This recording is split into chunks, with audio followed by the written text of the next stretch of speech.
The regular season of high school football right here in Central Arkansas has officially reached the end. I'm here at Everett Stadium where the top two teams of the 7A Central Conference, the Bryant Hornets and the Conway Wampus Cats, are battling for the top spot. Lacey and Austin will give you all the highlights of this game along with another high-stakes game with Greenbrier versus Bologna. Your End Zone exclusives with the Purple and Gray Network starts right now.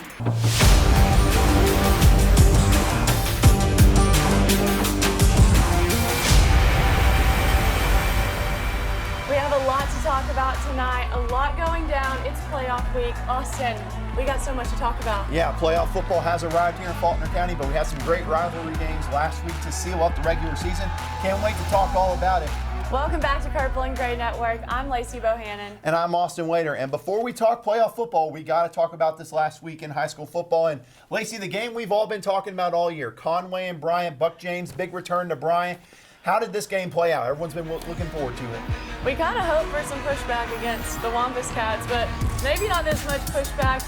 It was a great game down at Bryant Hornet Stadium for the Hornets. The Conway Wampus Cats did get their win streak broken by the Bryant Hornets, who kept their 10-game win streak alive. A slow start for both teams, 7-7 after the first quarter, but in the middle of the second quarter, Bryant's punt returner bobbled the punt, leading to a recovery by the Wampus Cats and a touchdown on the very next drive.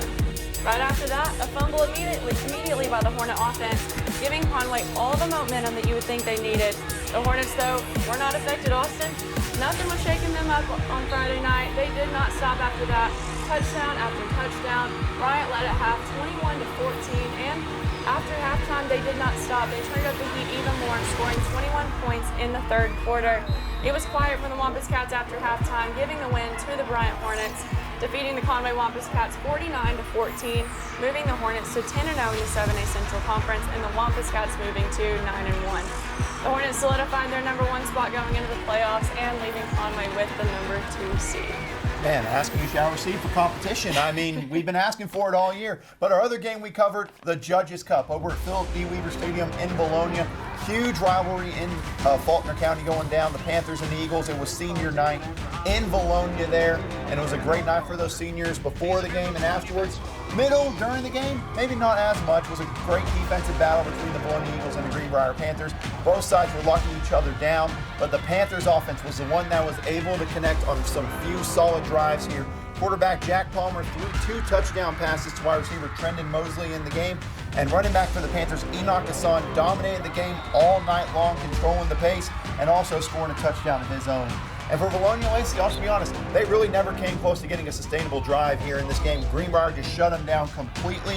The Panthers win it 21-0 over the Eagles. They win the game and the Judges Cup for a 5th consecutive time. And the standings really got shook up by this one, Lacey, in the 5A West. Bologna dropped from the 2 seed down to the 4 seed, and Greenbrier moving up from the 4 seed to the 3 seed. Things got all shook up from this Judges Cup battle.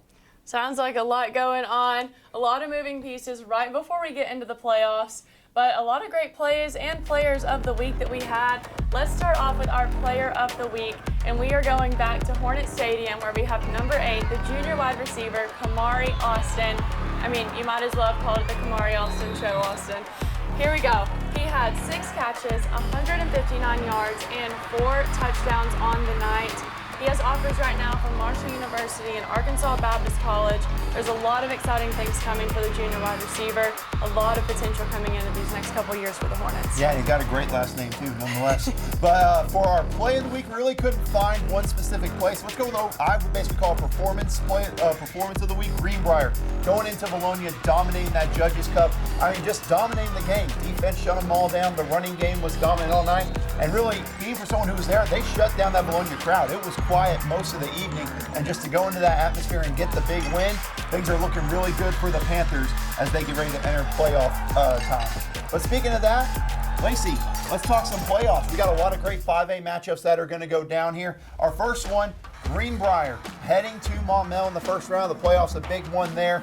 Obviously, Maumelle, the 2 seed from the 5A Central, Greenbrier, the 3 seed from the 5A West. The winner of this one, of this battle in Maumelle, is going to be heading to play the Parkview Patriots most likely in the second round, who just so happen to be the favorite to win the 5A this year, Lacey. So That will be a tough second round, but nonetheless, both these teams are feeling really confident entering postseason play. Maumelle won 5 of their final 6 games to end the season, and then Greenbrier, after a shaky 3-3 start, finished the regular season on a 4-game winning streak.